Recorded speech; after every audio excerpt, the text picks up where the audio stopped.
यत्र यत्र रघुनाथ कीर्तनम तत्र तत्र कृपमस्तकाञ्जलिं वाष्पवारि परिपूर्णलोचनम् मारुतिं नमत राक्षसान्तकम्। जहाँ जहाँ श्री राम जी की कथा होती है वहां वहां हनुमान जी पधारते हैं, विराजते हैं।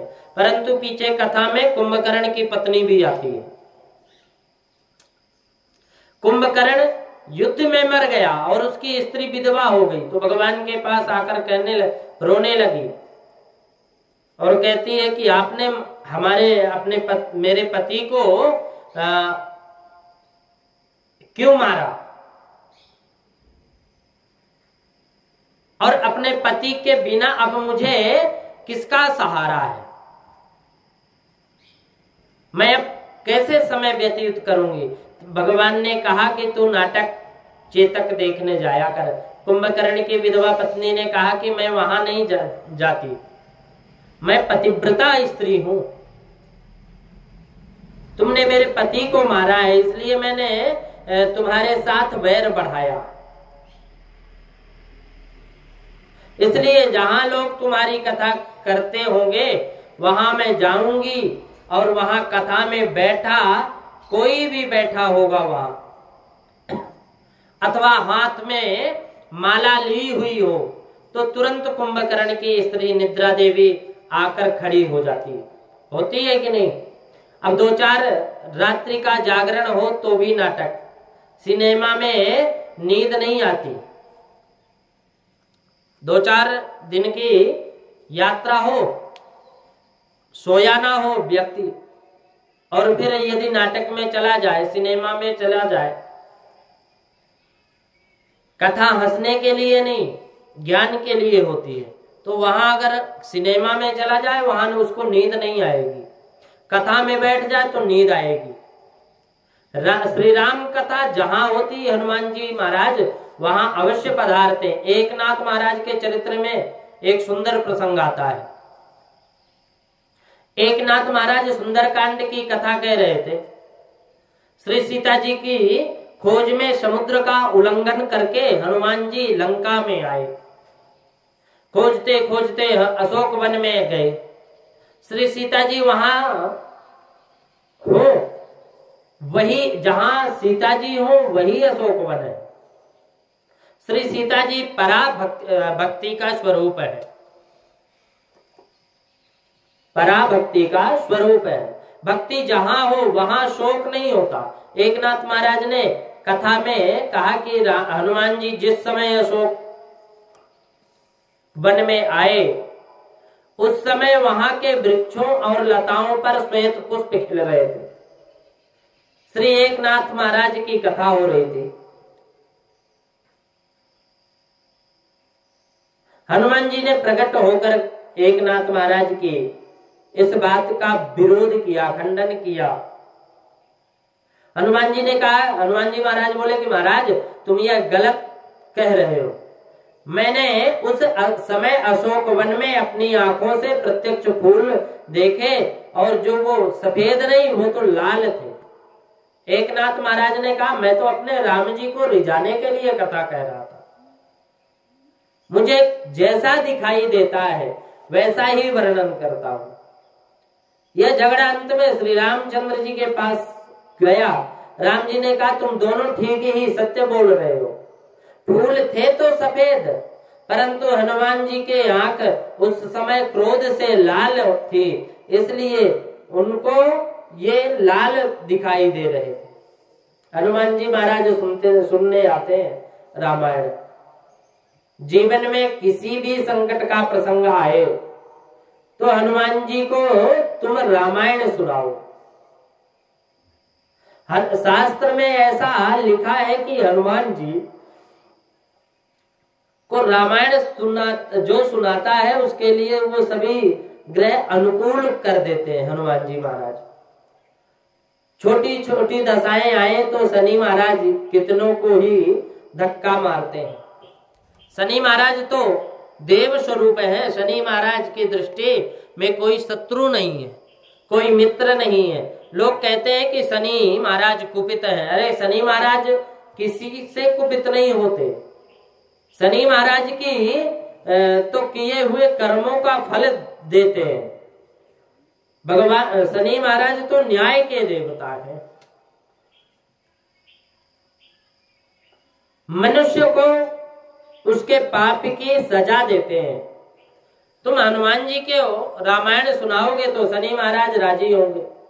जो शनि हनुमान जी को रामायण सुनाता है उसके पास उसके सारे पाप जल जाते हैं।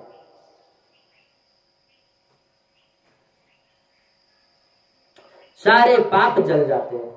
जगत में ऐसी कोई भाषा नहीं है जिसमें रामायण ना हो। प्रत्येक भाषा में रामचरित्र का वर्णन आता में ऐसी कोई भाषा नहीं है जिस भाषा में रामायण ना हो, रामायण का वर्णन ना हो। जब जब तुमको फुर्सत मिले तब तब रामायण का पाठ करो, अन्य बातें ना करो। कितने ही लोग ऐसी आदत डाल रखे हैं, जहां फुर्सत मिली कि पड़ोसी के यहाँ गप मारने चले जाते। आदत ऐसा बनाओ जो भगवान के श्री चरणों में मन लगे।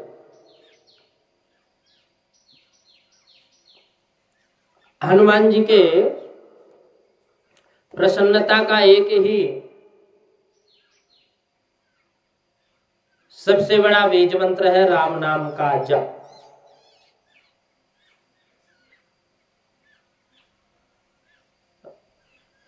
राम नाम का जप। इसलिए कहीं भी जब भी फुर्सत मिले तो राम नाम का जप करो, रामायण करो, कीर्तन करो।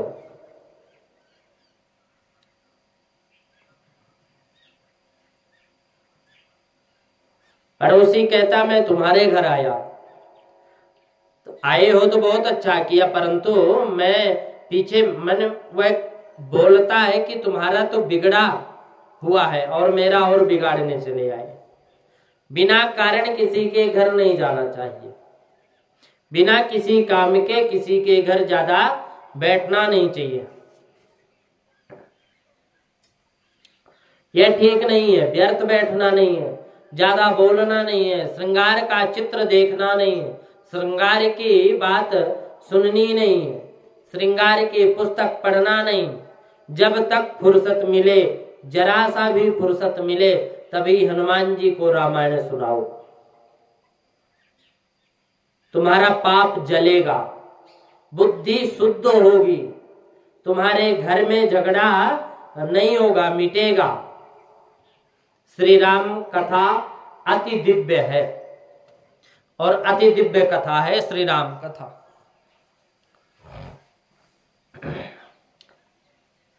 जिसमें समस्त दिव्य सद्गुण एकत्रित हो जाए वही परमात्मा है। श्री राम सर्व गुणों के भंडार है। लक्ष्मण जी विवेक के स्वरूप है, भरत वैराग्य के और शत्रुघ्न जी सद्विचार के स्वरूप है। भरत और शत्रुघ्न अर्थात वैराग्य और सद्विचार यदि किसी अयोध्या रूपी शरीर में ना हो तो दशरथ रूपी जीव कैकेयी के काम के दुर्बुद्धि के अधीन हो जाए। परंतु वैराग्य और सद्विचार हो तो जीव काम के दुर्बुद्धि के अधीन नहीं होता। अयोध्या कांड में किसी को लोभ हो ऐसा कहीं दिखता नहीं। राम जी को राज्य का लोभ नहीं। भाई के सुख के लिए राम जी हंसते हंसते वन में चले गए, हंसते हंसते वन में चले गए भाई के सुख के लिए। राज्य को भरत जी ने भी लिया नहीं है, भरत जी को भी राज्य का लोभ नहीं है। भरत जी कहते हैं यह राज्य मेरे बड़े भाई का है, मैं उनका सेवक हूं। राम जी वन में गए हैं, वहां गुह राजा अपनी राज्य राम जी के चरणों में अर्पण किया। राजा गुह परंतु राम जी उसे लेते नहीं है। अयोध्या में लोभ दिखाई नहीं देता, इसलिए उसमें युद्ध नहीं है। रामायण में 7 कांडों में से 6 कांड में युद्ध की कथा आती। बाल कांड में राम और राक्षसों का युद्ध है। अरण्य कांड में खरदूषण के साथ युद्ध है। किष्किंधा कांड में बाली और सुग्रीव का युद्ध है। सुंदर कांड में हनुमान जी और राक्षसों का युद्ध है। लंका कांड में राम और रावण का युद्ध है। और उत्तर कांड में दिग्विजय के समय का युद्ध है। इस प्रकार प्रत्येक कांड में युद्ध की कथा है। केवल एक अयोध्या कांड में ही ऐसा है जहां ज्ञान देता है कि प्रभु की सेवा करनी हो, तुम्हारे अंदर श्री राम जी निवास करें ऐसी इच्छा हो, हृदय में भगवान के श्री चरणों का स्नेह मिले, ऐसा यदि इच्छा हो तो प्रभु के चरणों में जाना हो तो युद्ध ना करो, मन से वैर को त्यागो। तुमको कोई बिना कारण सताए तो भगवान तुम्हारे शत्रु को देखते हैं।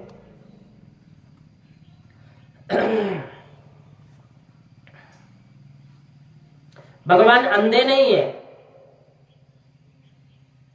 भगवान सब देखते हैं। प्रभु के राज्य में देर हो सकती है पर अंधेर नहीं। तुम्हारे शत्रु को भगवान सजा देने वाले हैं, परंतु तुम उसके लिए तनिक भी कुभाव ना रखो। अयोध्या कांड के पीछे आता अरण्य कांड। अरण्य कांड निर्व्यसन बनाता है। अरण्य कांड निर्व्यसन बनाता है, बोध कराता है।